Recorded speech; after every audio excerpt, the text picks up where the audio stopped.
It's of course easy to say, until you're there, you'll never understand what I'm talking about. But it's true. Until you walk into the shul, you never really understand. You don't have a place like this in all of Eretz Yisrael. You don't have a place like this.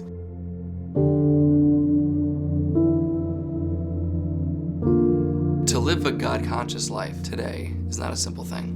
We need to surround ourselves with people and environments that remind us there's a God. Remind us that we should be constantly looking to connect, to grow, to be better than we were yesterday. Kehilla Kedosha Shul is that place.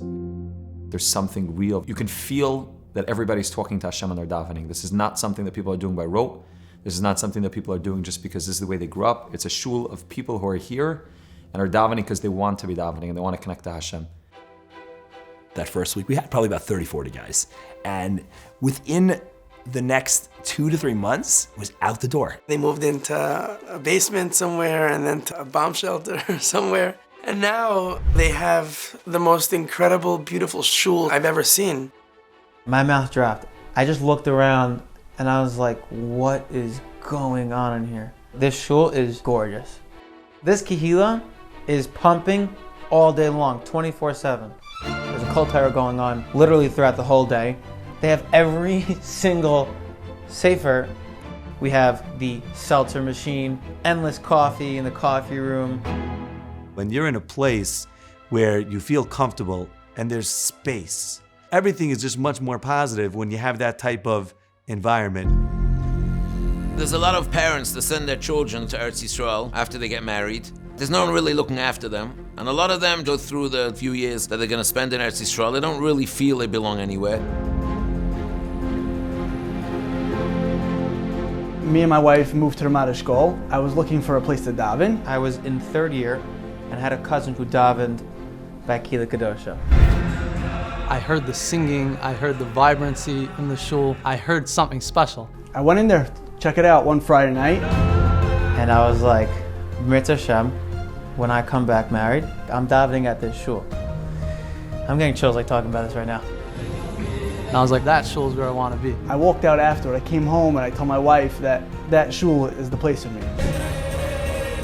Probably one of the best moves I ever made in my life, because it's not a Kehilla, it's one family. You're a kid in Eretz Yisrael who just got married. You want to hear that they're a part of the shul.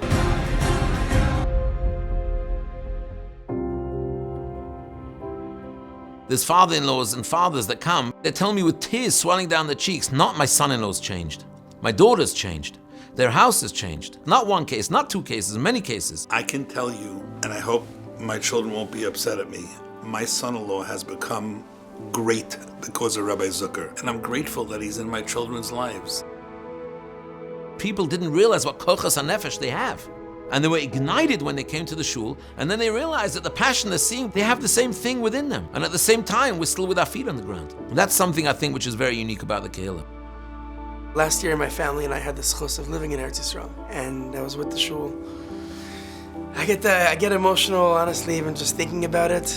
Walking in and seeing hundreds of B'nai Torah, just looking really primarily to daven with a fire, to daven with a seriousness, and daven with such a geschmack, a beauty. This is not just a shul where your husband davens. This is a shul that you're part of as a family. It's not just me and my wife. I have my daughters who come to shul, and I have my sons who come to shul. On Sukkot, you have a Simos Beis HaShoeva. On Chanukah, they have a Mesiba.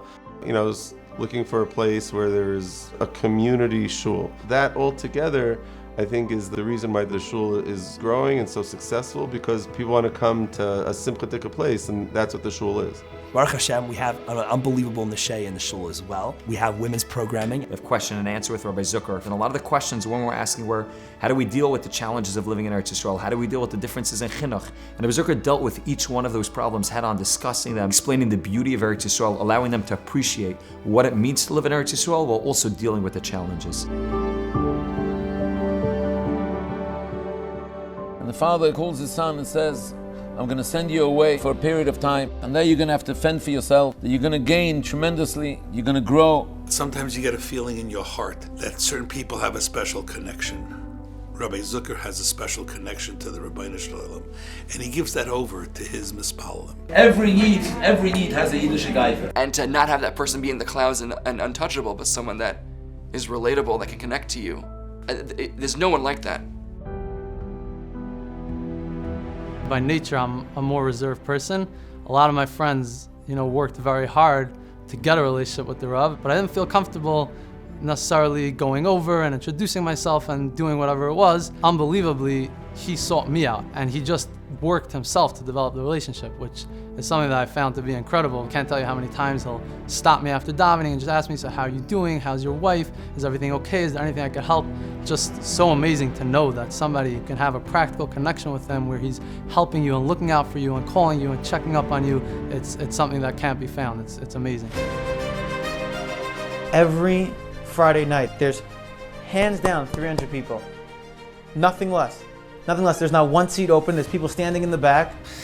I get the chills even thinking about, the Lachadaidi, everyone's singing together. When I turn around for Boy V'Shalom, the whole shul, they're on fire. It gives you all the energy of the world.